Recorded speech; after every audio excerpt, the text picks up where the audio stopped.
ইতালির পালেরমো শহরে এক কিশোরীকে ধর্ষণের দায়ে ১৪ বছরের কারাদণ্ডপ্রাপ্ত এক প্রবাসী বাংলাদেশিকে হন্যে হয়ে খুঁজছে পুলিশ।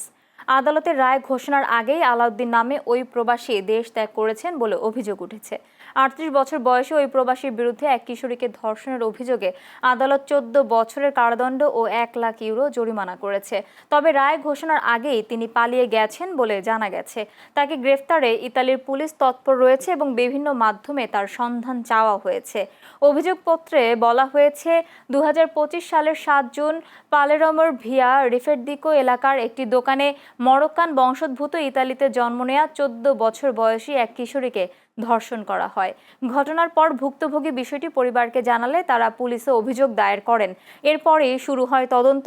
দীর্ঘ তদন্ত শেষে চলতি বছরের ১২ জানুয়ারি আদালত আলাউদ্দিনকে ১৪ বছরের কারাদণ্ড এবং ১,০০,০০০ ইউরো জরিমানা করে।